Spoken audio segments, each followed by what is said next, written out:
Hi, I'm Stephen King, CEO of GrowthForce, and you're watching a nonprofit guide to making data-driven decisions video series. In this video, step 5, we're going to bring it all together and show you how to make the core program decisions that every nonprofit must make. In our last video, we talked about how to drill down into the financial metrics of each program and each client and each service that you offer. And we showed you how to combine those metrics with the non-financial metrics of the efficacy of each program.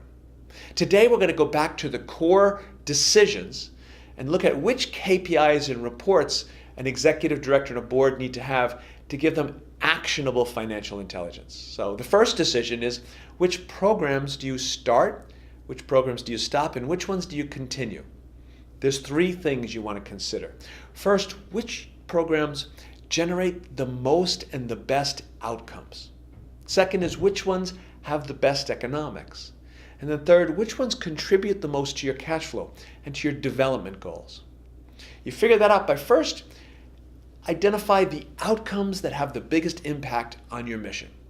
Ask your program managers to rank the outputs, to rank your programs and your services based on the ones that achieve the most outcomes, that help you further your mission.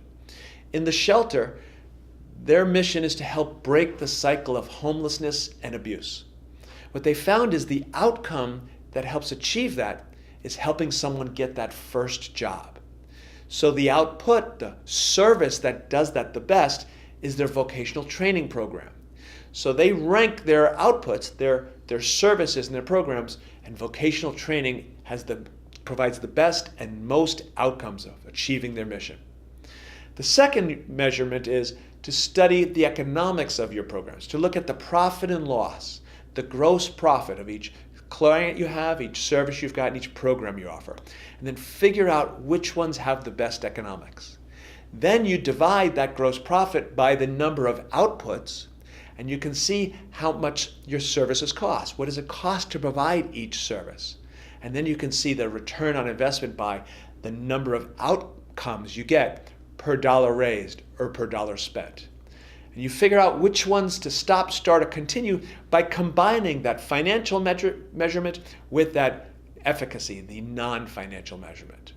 The second decision is, when do you hire new staff? This is hard for most nonprofit boards and executive directors. Why? Because payroll and benefits is usually 70 or 80% of your expenses, and nobody wants to fire anybody. So you make data-driven decisions by starting by looking at the utilization percentage of your program staff. What percentage of their time is working on their outputs, on your programs, on your services that drive your outcomes? And make sure you're focused on maximizing the staff you've got, because it's a lot cheaper to build in efficiency in your programs than it is to add new headcount. Next, you want to forecast the number of service units that you think you're going to be providing in the future. And you look at how much time does it take for each of those services, and then estimate how many hours you need. When you compare that to the hours that are available, then you can have data to figure out, do you have enough people, or is it time to start adding some headcount?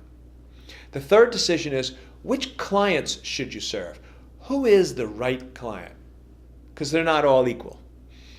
You want to use the same reports for your stop-start of programs to determine the right client mix. Which of your clients have the most outcomes? Usually it's the clients that use most of your services.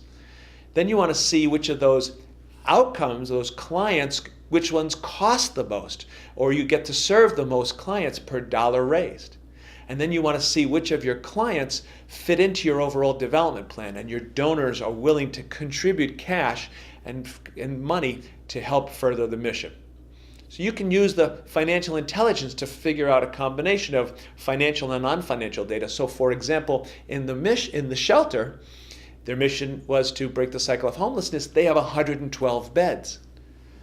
And they can't provide those to everybody, so they decided to provide them to the people who use the most services. And the fourth decision is, which development activities provide the greatest return on investment?